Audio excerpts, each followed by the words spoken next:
Hello everyone. Today we are going to see a story that is the cat and the mice. इस story के through हम समझेंगे English के sentences, words, grammar, ये सारी चीज़ें हम इसमें समझने वाले हैं। जैसे देख सकते हो कि ये सेंटेंस कितना सिंपल, कितना शॉर्ट है, ठीक है। तो किस तरीके से आप भी सेंटेंसेस लाइक स्ट्रक्चर कैसे बनेगा, कैसे फ्रेम करने हैं आपको, और जो टफ वर्ड्स की मीनिंग है वो सारी चीज़ें मैंने यहाँ पे लिखा हुआ है already.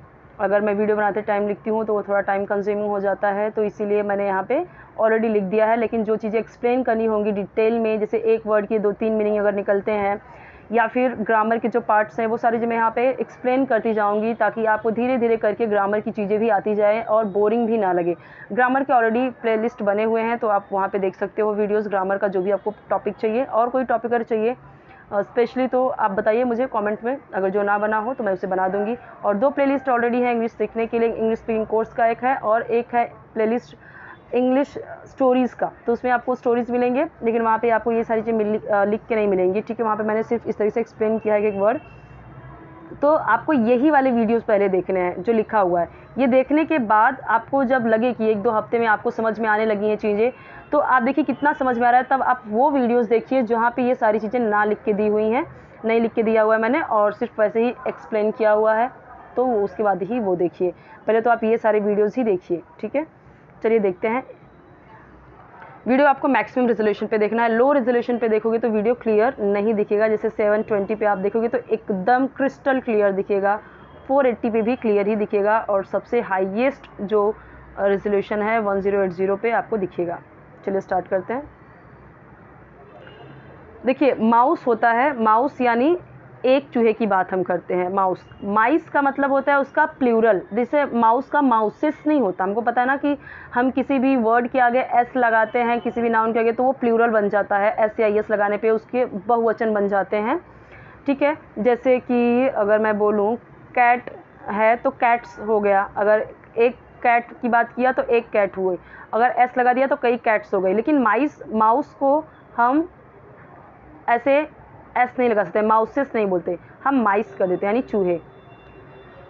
The cat and the mice, बिल्ली और चूहे। तो इसकी ये कहानी है, बहुत ही डिटेल में समझेंगे ये सारी चीज़ें। वंस अ कैट, एक बार एक बिल्ली रहती थी इन अ हाउस। कितना सिंपल है ये sentence. Once a cat lived in a house.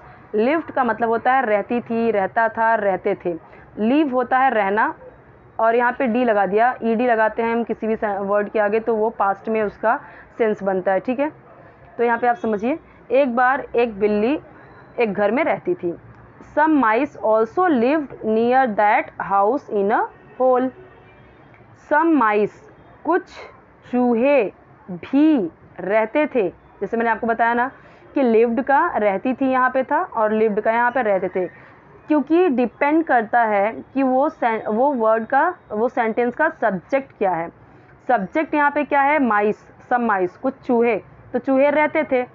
और यहाँ पे कैट है तो कैट को हम रहती थी बोलेंगे। तो वर्ड देखो सेम है, लेकिन सेंस हम हिंदी में कैसा बोल रहे हैं वो डिपेंड करता है। इंग्लिश में तो हम समझ जाते हैं कि अच्छा माइस के बारे में बोला जा रहा है कि वो रहता था पास में, हाउस के एक होल में ही रहता था वो, ठीक है। सम माइस, कुछ चूहे भी रहते थे पास में, घर के पास में, इन अ होल, एक होल में, एक छेद में।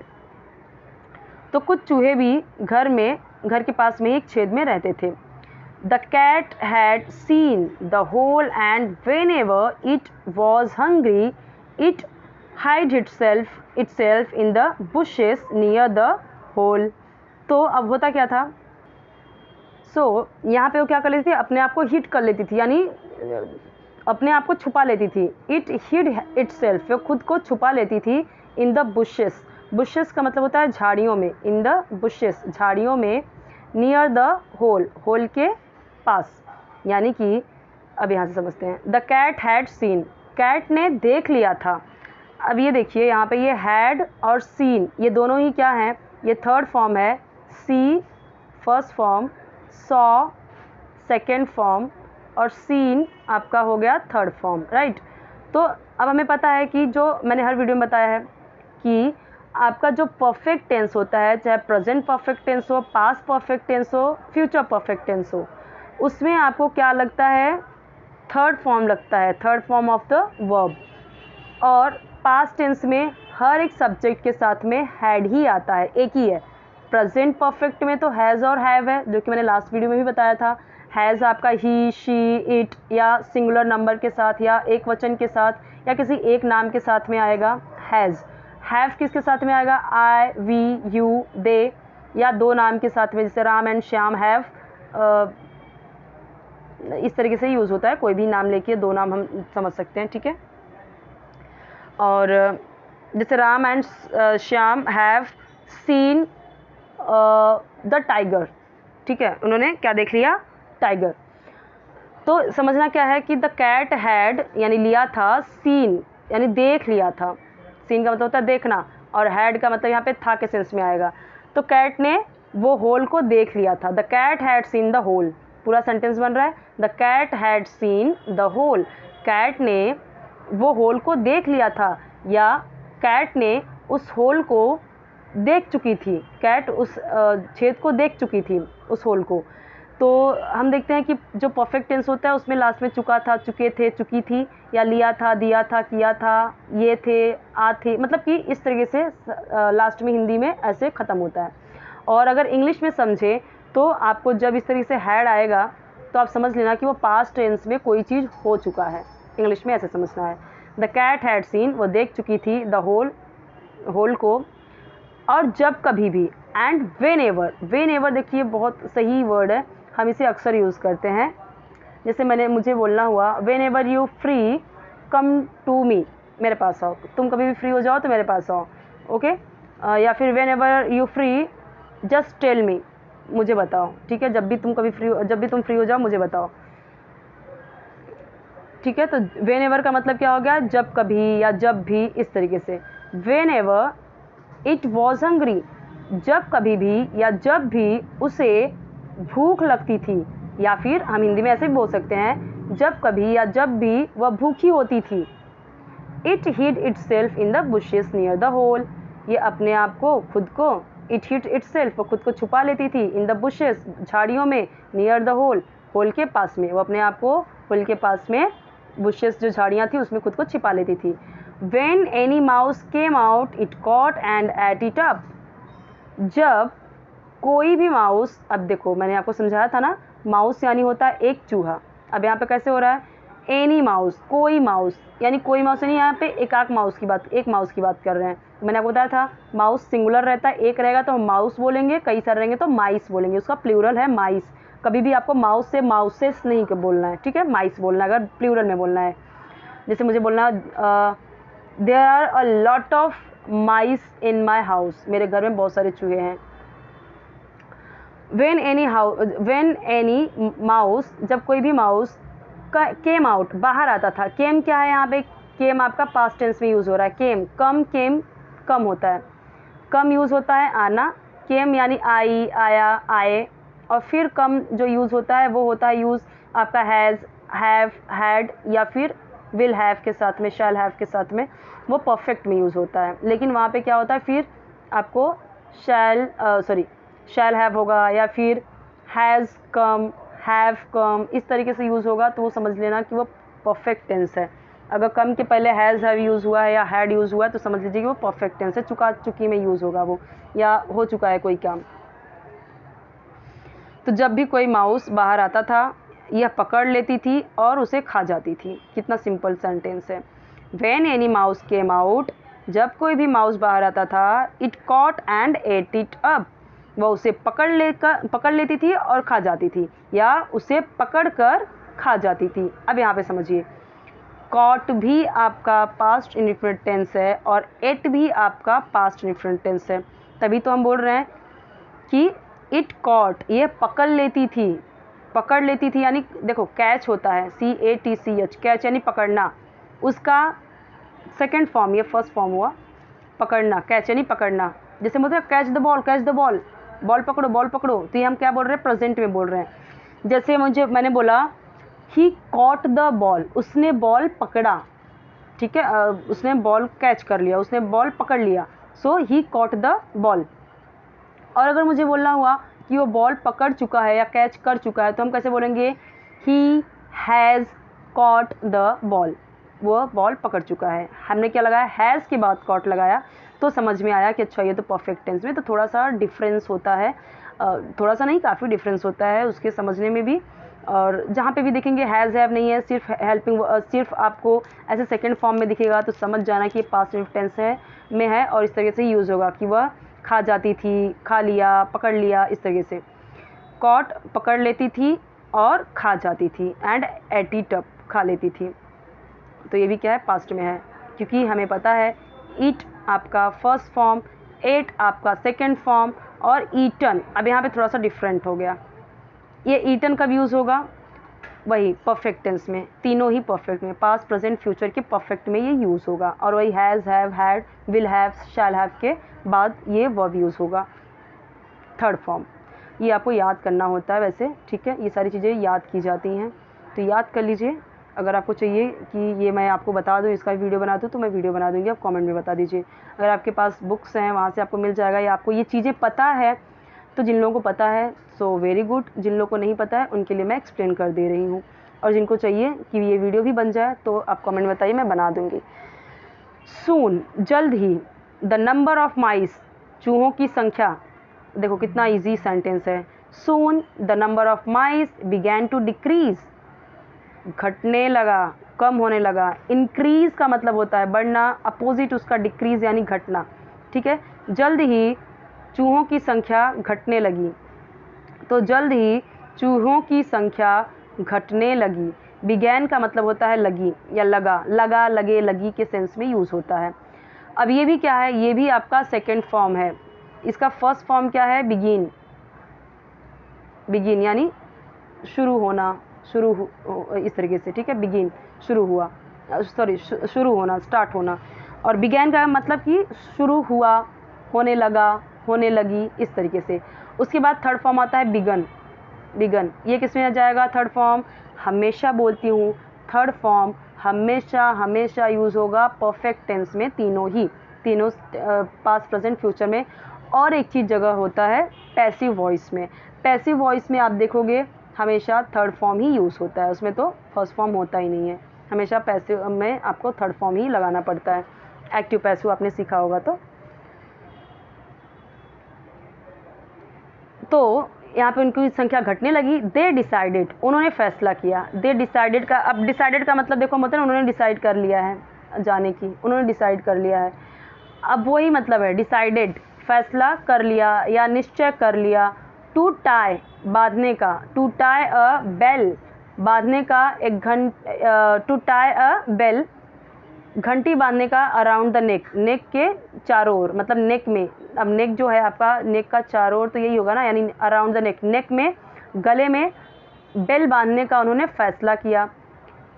ऑफ द कैट, देखो they decided to tie a bell around the neck of the cat, तो कैट के नेक में बेल बांधने का, bell to tie a bell, bell बांधने का डिसाइड किया या निर्णय लिया। डिसाइड का मतलब देखिए बहुत कुछ होता है, हिंदी में अगर हम बोले तो निर्णय लिया, फैसला लिया, या फैसला किया या निश्चय किया, हम हिंदी में ये सारी चीज़ें बोलते हैं। और इंग्लिश में जस्ट समझने का मतलब है कि किसी चीज़ को उन्होंने डिसीजन ले लिया है।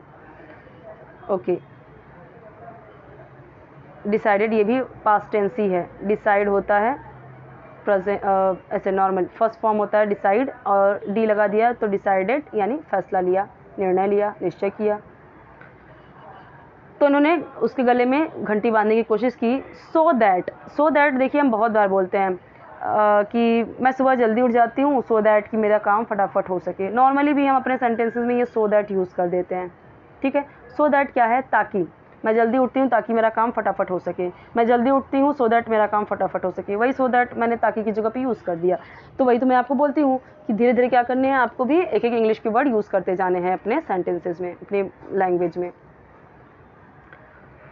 सो दैट, ताकि, they might here it when it was coming, so that ताकि, वे, माइट का मतलब है सकना में, माइट हियर यानी सुन सके, इट उसे, व्हेन जब, इट वॉज कमिंग जब वह आ रही हो, जब वो आ रही हो तो वो सुन सके। अब यहाँ पे देखो वॉज यूज़ हुआ है तो आ रही हो, यानी जब भी वो कभी आ रही हो तो सुनाई दे। अब ये प्रेजेंट में तो नहीं जा रहा है, ठीक है। इट वॉज कमिंग, जब वो आ रही हो तो वो सुन सके। वन डे, एक दिन, the cat was having a sound sleep, एक दिन बिल्ली was having a sound sleep. Having a sound sleep का मतलब होता है गहरी नींद में सोना। हैविंग अ साउंड स्लीप यानी गहरी नींद में सोना। एक दिन वो गहरी नींद में सो रही थी। वॉज है यहाँ पे, ing यूज हुआ है वर्ब में, तो गहरी नींद में सो रही थी। All the mice together tied a bell to the neck of the cat. All the mice together, सभी माइस एक साथ मिलके, सभी चूहे एक साथ मिलकर, टाइड यानी बांधी या बांध दिया, एक बेल टू द नेक गले में, ऑफ द कैट कैट के गले में सबने मिलके वो घंटी बांध दी। Now all the mice were safe. अब इतना ही समझते हैं, एक सेंटेंस तो यही हो गया। अब एक सेंटेंस तो ये हो गया, लेकिन यहाँ देखो बिकॉज करके हमने क्या किया, एक सेंटेंस इसमें इतना बड़ा सा और ऐड कर दिया। आपको भी ऐसे ही करना है, छोटे छोटे सेंटेंसेस बोलने हैं, उसमें बिकॉज, एंड, सो दैट, ऐसे कर करके आपको और भी सेंटेंसेस यूज़ करते जाना, जैसे हम यहाँ पे देख रहे हैं। Now all the mice were safe, अब सभी माइस सेफ हैं, सुरक्षित थे। वर है तो इसलिए था थे थी में यूज़ होगा। सभी, नाउ अब सभी चूहे, वर यानी थे, सेफ यानी सुरक्षित, क्योंकि, बिकॉज यानी क्योंकि। इसे हम बहुत लोग इसे पढ़ेंगे बिकाउज, जैसे फॉट था तो फाउट, या CAUT कॉट था तो काउट, ये रॉन्ग हो जाएगा, आपको वैसे नहीं पढ़ना है, ठीक है। अब सभी चूहे सेफ थे क्योंकि द बेल रैंग, बेल बज जाती, रैंग, अब देखो ये भी रिंग होता है ना, रिंग यानी बजना, रैंग, रैंग ये हो गया सेकंड फॉर्म, रंग हो गया आपका थर्ड फॉर्म, RUNG। अब ये रंग थर्ड फॉर्म किस में यूज़ होगा, वही परफेक्ट वाले में जो मैंने बताया, और सेकंड फॉर्म पास्ट इंडेफिनिट में। अब देखिए एक बात बताऊँ मैं आपको, जो ये सेकंड फॉर्म यूज़ होता है ना, सिर्फ और सिर्फ पास्ट इंडेफिनिट टेंस में ही यूज़ होता है आपके टेंसेस में। तो हमको पता चल जाता है कि ये बच जाती थी, बच गई, ठीक है, इस तरीके से सेंस बनता है इसका। द बेल रैंग, बेल बच जाती थी, वेन एवर, जब कभी भी, या जब भी, the cat came near the hole, जब कभी भी बिल्ली होल के पास में आती, बेल बच जाती थी। सबके वर्ड नीचे लिखे हुए हैं, देख लीजिए। होल, नियर द होल, अब यहाँ पे मैंने क्या किया, यहाँ पे देखो, नियर यानी पास, होल यानी छेद के पास, यहाँ पे मैंने लिखा हुआ है, बट यहाँ पे लिखने की जरूरत नहीं, यहाँ पे है। All mice rushed towards the hole, जब कभी वो होल के पास आती, ऑल माइस, सभी माइस दौड़ पड़ते थे, रश्ड यानी दौड़ पड़ते थे, टुवर्ड्स द होल, होल की तरफ भाग जाते थे, दौड़ पड़ते थे, टुवर्ड्स द होल। अब ये टुवर्ड्स जो यूज़ होता है ना, ये किसी की ओर की तरफ इशारा करता है, जैसे होल की तरफ, ठीक है। जैसे मुझे बोलना हुआ कि कोई सामान इस पेड़ की तरफ है या इस रोड की तरफ है, तो जैसे मुझे बोलना हुआ his house towards this street, या इस गली की ओर है, या this road, her house is towards this road, इस गली की ओर है, तो ये टुवर्ड्स यूज़ होगा, इसकी ओर है, ठीक है। टुवर्ड्स का मतलब होता है की ओर या की तरफ, इस तरीके से टुवर्ड्स यूज़ होता है, okay. They were very happy because of their wise planning. They were very happy. वे लोग बहुत खुश थे। अब दे यूज़ हुआ है क्योंकि हम क्या कर रहे हैं, यहाँ पे माइस यूज़ कर रहे हैं, माइस की बात कर रहे हैं, तो माइस ना यूज़ करके, चूहों की बात ना करके हमने वे यूज़ किया, क्योंकि वे ही होगा ना, एक चूहे की तो बात नहीं कर रहे हैं कि हम ही लगा देंगे, इसीलिए यहाँ पे दे यूज़ हुआ है, कई सारे हैं इसलिए। दे वर वेरी हैप्पी, वो बहुत खुश थे। और एक चीज़ याद करना, जब आपको यहाँ पे वी, यू, दे आए तो आपको वर ही यूज़ होता है, बाकी ही के साथ, शी के साथ, इट के साथ, आई के साथ वॉज यूज़ होता है। सो दे वर वेरी हैप्पी बिकॉज, अब यहाँ पे एक सेंटेंस था, अब बिकॉज यूज़ करके वापस से हमने एक फ्रेज इसमें और जोड़ दिया, because of their wise planning. Wise यानी बुद्धिमान या बुद्धि वाली प्लानिंग, योजना, तो अपनी बुद्धिमानी वाली योजना के कारण वो बहुत ज़्यादा खुश थे। ये इतना ही है। आई होप कि आपको ज़रूर हेल्प मिल रहा होगा इन वीडियोज़ से, तो मुझे कमेंट करके बताइए अगर आपको हेल्पफुल लग रहा है, और इस तरीके की वीडियोस चाहिए, और जिस तरीके की भी वीडियोस चाहिए आपको इंग्लिश सीखने के लिए, क्योंकि मुझे लग रहा है कि मुझे इस पूरे ये छुट्टी में, या फिर जब तक जिनको भी इंग्लिश की नीड है, मैं तब तक आपकी हेल्प करूँ, जब तक कि आपको पूरी तरीके से इंग्लिश बोलने, पढ़ने, लिखने, समझने ना आ जाए। क्योंकि मेरी यही कोशिश है कि जिन लोगों ने भी कमेंट किया था इंग्लिश के लिए और स्टोरीज़ के लिए, उनके लिए हेल्पफुल हो। मेरी कोशिश बस यही है। और आप भी शेयर कीजिए अपने उन फ्रेंड्स को जिनको ज़रूरत है इन वीडियोस की, इंग्लिश बोलने समझने की, जो चाहते हैं दिल से, तो वो 1-2 हफ्ते पहले इसको देख के सोचें। थोड़ा सा एक हफ्ते थोड़ा सा इतना करें कि वो बस वीडियो देखें, सुने, उसके बाद वो खुद डिसाइड करें कि ये वीडियोज़ उनके लिए हेल्पफुल है या नहीं है।